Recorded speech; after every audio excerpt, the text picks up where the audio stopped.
So I've just come back from Japan, and apart from the amazing food and all the sights I saw, I also played in a couple of OCG Yu-Gi-Oh tournaments. And I thought it'd be kind of an interesting thing to share with everybody what it was like to play in an OCG tournament as a TCG player. Is there a big difference between playing in the TCG and playing in the OCG? No, there isn't. You can click off the video now if that's the answer you're looking for. But for those still interested in the differences between the TCG and OCG, feel free to stick with this video. I would say that the biggest difference between playing in the TCG and the OCG is the fact that in OCG, unofficial tournaments are way more popular than the official ones, whereas in the TCG, obviously, there's basically only OTS stores. Now, the difference for this, I'm actually not entirely sure. I'm not sure if how many official tournaments there are in Japan. Now, I'm speaking only from my experience playing Yu-Gi-Oh! In Tokyo and in Japan. But if I had to guess, I would assume that the official tournaments aren't allowed to give out points for prizes at their tournaments. And what I mean by points is that giving out store credit for as prizing for the tournaments. So I played in 2 tournaments during my stay in Tokyo. I played in a free tournament that was 5,000 yen for first place, and a paid tournament on the Sunday, which was I think 40,000 yen for first place and 20,000 for second place, and then 5,000 for third. Which is, to translate, 40,000 yen is kind of their equivalent of like $400 essentially. Like it's a lot less than that, but it's a lot for like a 32-man tournament, which is just crazy. The entry fee for this I think was only 1,000 yen, which, like, when you think about it, like, it doesn't add up. Like, that's only 32,000 yen for everything, and you still get like an entry prize of like I think like 300, 500. It's in my wallet somewhere actually. I should have the little yen thing here somewhere. Maybe I lost it. Darn, that sucks. Looks like I lost it. Oh well. Oh no, I found it. So I kept it because I didn't want to spend 300 yen or anything. But yeah, for my 1,000 for the 1,000 yen entry tournament, I got 300 yen to use in the store, which I didn't use in the store. But yeah, so that was interesting, and like a really, really good pricing, like all things considered, like very, very good pricing for this tournament I played. And I played in Fuku Toreka. I have got my own points card. I think I still have some points left on this anyway. Yeah, like they scan it, and then that's how they put the points on this card, and you just use it whenever you pay, and then you can pay with the points on your card, which is cool. Really, really cool system they have.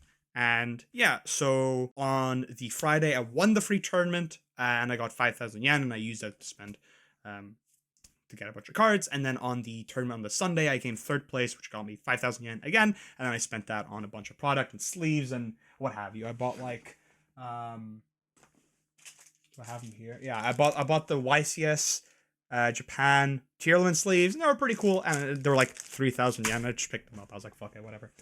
So like yeah, I think that's probably the biggest difference between TC and OCG is the fact that the unofficial tournaments are bigger than the official tournaments. Once again, I don't know the reason why exactly, but whatever. Now, as for tournament structure, a lot of the time, these bigger tournaments, known as the CSs, for the unofficial tournaments, they don't usually do full 5 rounds of Swiss. Like, for example, if it's like a 32-person tournament, the tournament will only go on 4 rounds. They will never do 5 rounds. And what they do is after the 4th round, they cut to top 8 or top 16 or whatever top cut they're doing. Which I found a little odd because, as you know, in the TCG, the way we do things is usually for the local tournaments, they don't usually do top cut. I feel like, as from my experience, I remember my locals used to do top cut, but they would also still do the full, like, whatever rounds of Swiss. Like, if you had 16 people, you would still do the 4 rounds of Swiss, and then whatever top cut, right? Like a top cut for 16 people doesn't really make sense. But like, let's say like a 40-person tournament, you get like the 6 rounds in and then top cut. I guess maybe actually locals actually did only do 5 rounds, but still, nevertheless, I played in a 32-man tournament, and it was 4 rounds of Swiss and then cut to top 8. Kind of interesting. Whereas I think in the TCG, what would happen is if it's a 32-man tournament or 32-person tournament, sorry, it would be 5 rounds of Swiss and then maybe top cut afterwards, right? Very, very strange. But that was one of the oddest things I kind of noticed. But like, it wasn't like that odd. It's like whatever. I guess I just to save time, I suppose. I think that's probably like the biggest differences out of the way. A lot of the smaller differences, kind of the kind of the game etiquette. So between every game when you're playing a match, you count out your side deck in front of your opponent just to show that, hey, look, I have 15 cards in my side deck. After you're done siding, of course. And I think that's just like a nice customary thing to do. Like, it's just kind of polite to show, like, hey, look, here's my 15 cards in side deck. I'm not cheating. Okay. Now we can continue our match. I can't think of anything other, like, any big differences. Like, if you're probably wondering, like, oh, what was it like communicating with the opponent? It's surprisingly easy. A lot of Yu-Gi-Oh lingo transcends the language. Like, saying chain, they understand what chain means. Like, I'm pretty sure they even say chain in Japanese. Summon is shokan, which is like a small difference, but like, I think like a lot of Japanese people that I met there did understand like the small bits of English. It helped for me that I had I have a near encyclopedic knowledge of Yu-Gi-Oh cards, so I never really had to pick up and read my opponent's cards. I always knew what was going on. But I feel like I might be in like a special case because just I've played Yu-Gi-Oh for so long that I have so much knowledge of what every Yu-Gi-Oh text is that it's just like I never have to really pick up and read cards, which I feel like is a good thing for me personally. But I feel like other people who don't have like that kind of Yu-Gi-Oh memory retention would have a big struggle because they would have to pick up and read every single card their opponent's playing, and you can't because it's in Japanese. So it's I definitely would find it rough if I didn't have that knowledge of Yu-Gi-Oh. But I feel like a lot of people have that type of knowledge, so I'm not entirely sure. Obviously, kind of like the bigger question on a lot of people's minds is, oh, what about Maxi? What's it like playing against Maxi? Who cares? Okay, it is just a Yu-Gi-Oh card. It is just a hand trap. Wah! Keep crying. Okay, it is honestly for me wasn't that bad. I was playing Rescue Ace.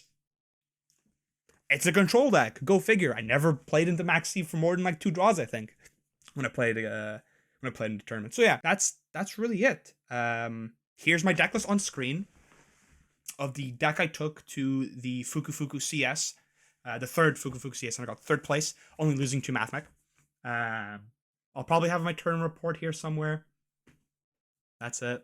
I can't think of, like, I'm sorry, this is like not that interesting. This is kind of just something I wanted to put out, maybe like for myself, kind of like a little documentation thing. I was planning on vlogging my Japan trip, but I ended up not doing it because I felt like it'd be a bit disrespectful, and also I hate vlogs. I think they're like the cringiest thing ever. Instead I just took a bunch of pictures. So here's a bunch of pictures on screen. Hopefully you can retain all of that. And then yeah, hope you enjoyed that little slideshow. Hope you didn't get a seizure from that or something. Yeah, no. Playing in Japan was really fun. I can't wait to come back. Yeah, and I'd say just don't be afraid to play in Japan. The people there are very welcoming. Yeah, no. It's just really nice. Yeah, no, that's there isn't that much difference between playing the TCG and OCG. I'm sorry, like it's just yeah. I will say that the one time I did have to read cards was that my opponent was playing Unchained. Now I know what all Unchained cards do, but not the new ones. So I had to kind of like open up Wikipedia on my phone and just look up all the Unchained cards and just read them as he was summoning them, just so I knew what was going on. Yeah, no. That's it. I hope you enjoyed my little rambling, my little tangents of the differences between the TCG and the OCG. And yeah, hope to see you next time, Jonathan.